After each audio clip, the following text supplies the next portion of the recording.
Bonjour, bonsoir, buenos dias, buenas noches, good morning, good evening, good night, wherever you are on your side of the screen. Hello, hello. So today we're going to be doing another episode of Help, I'm in a Secret Relationship. So this one the names were so similar. It was Telsea and Chelsea. So Telsey's a female. She has 2 kids from a previous marriage. And Casey, he loves being with her. He loves playing the role of stepdad, even though they're not married. But they have been together for, I think they said a year. The surprising thing about her is that she's a modern day witch. Ooh. So I guess, she's probably pretty spiritual. There have been some things which she revealed later on that have happened in her life, which maybe is what drew her to the lifestyle. So he said that he was featured in her business page, but never on her family page or anything like that. And he has not met her ex-husband either.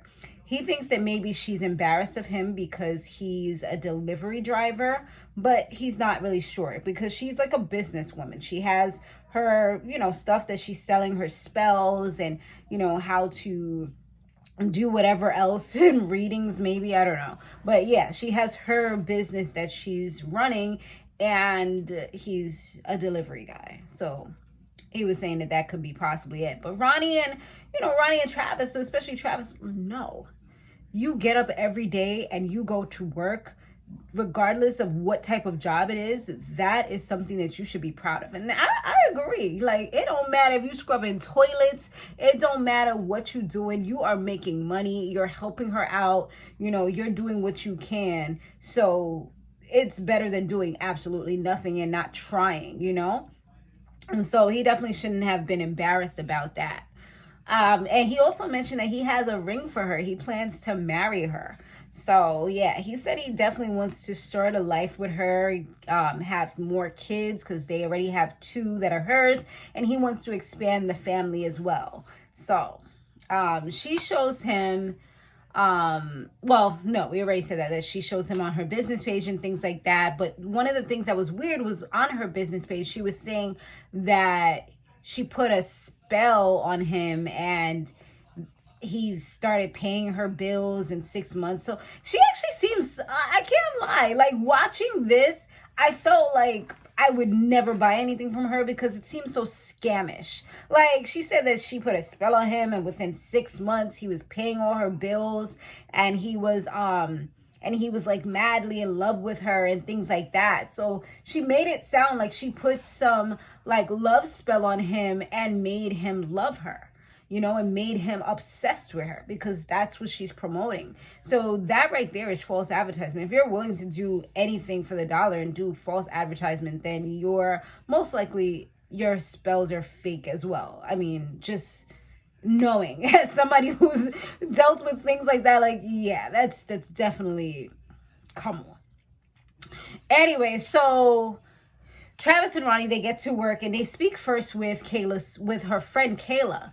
And Kayla had mentioned that she's probably hiding him because she feels as though she's cursed. She's had 2 relationships that have gone pretty badly, where one of them, he ends up dying while she was on the phone with him. The other one, same thing, died while she was on the phone with him, both tragic deaths.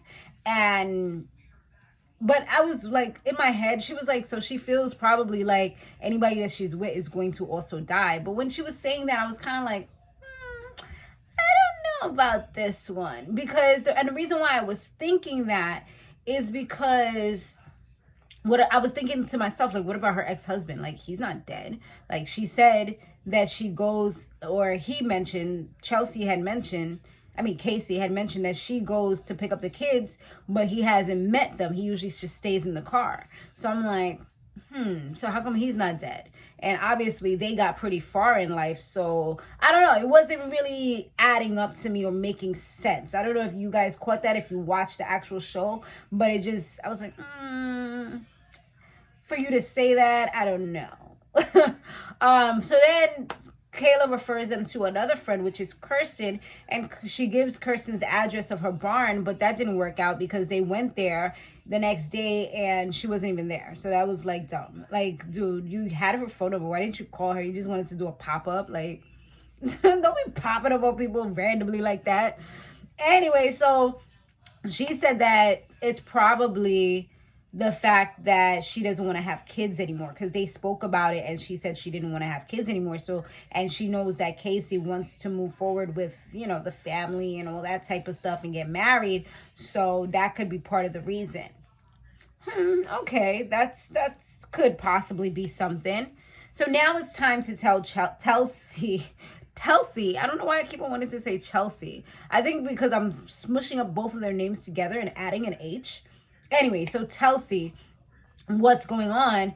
And she seemed hurt initially, or bothered or betrayed, maybe, that he brought these people into her house, these cameras and all this stuff, and she didn't know anything about what was going on. But that subsided, and she finally sat her little booty down, and they all had a conversation. So she did admit that she used their relationship to show, but she used good words when she said it, like any scammer would. Oh, well, I used our relationship to show that I was able to manifest a relationship that I always wanted. Girl, like, first of all, the words did not go with what you said. You said manifest. Like, that's manifesting. You writing it down. You're really, like, you're praying. You got your candles. You have your crystals. You have whatever. You're speaking to the universe. What you wrote there was pretty much showing that you did some type of spell on this man to make him obsessed with you, paying your bills. Like, you made him look like some super duper simp that you just found on the street somewhere, or you just made him obsessed. Like, girl, bye. Like, that was not the same thing. That's false advertisement. So that's number one. She probably gonna lose some of her customers and them, because she's talking about she did that because she wasn't really getting traction. But once she started to show how she manifested love, that changed everything.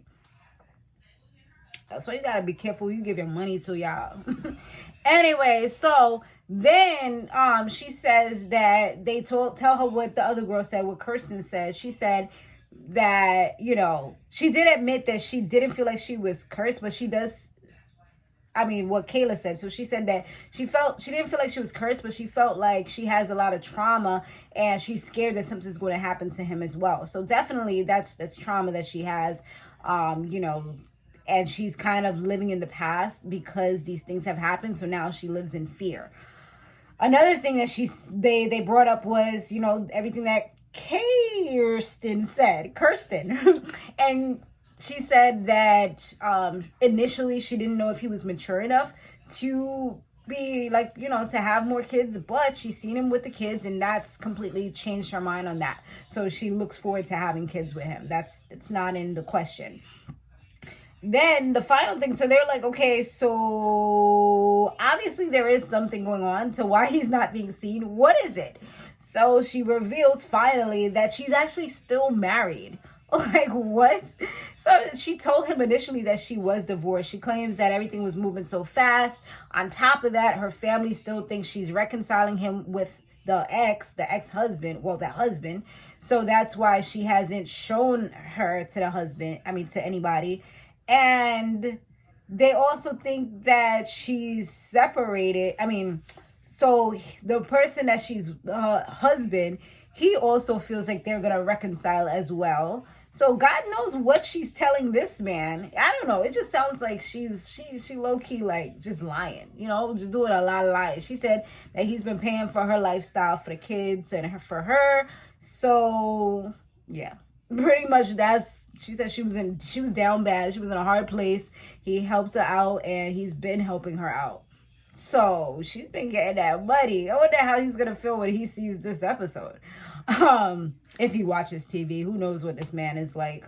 And she also said that her so those are pretty much the things. So and this guy is just like, why didn't you tell me? But he got over it really quickly because he ends up getting down on his knees, telling her it's okay and proposing to her.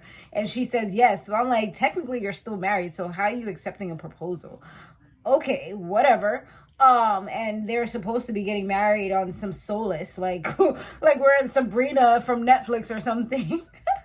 I'm like, okay, whatever. So yeah, I don't know. I just feel like she probably has even more secrets because there was a lot of things that she's just been keeping from this guy. And I don't know if he's just not asking the right questions or if she's just lying, but we see she's lied in her business. She's lied to her family. She's lied to her friends. I mean, now she's introduced him to the family, so that's no longer a lie. But I don't know. Like, she just seems like, I feel like he's jumping into it, although there's so many red flags, and she's kind of like not trustworthy from everything that she's shown. But his life, you know? Sometimes you gotta let people show you, like, when people show you who they are, you gotta believe them the first time. But he's not believing her. He's like, you know what, baby? I don't care about all that. We still gonna do this. You lied to me. You cheat on me. You could still be with your ex. It's all good. Like, what? Anyways, thanks so much for watching, you guys. If you haven't subscribed yet, make sure you do now. And I will see you guys on the next one, okay? Don't miss out. Later.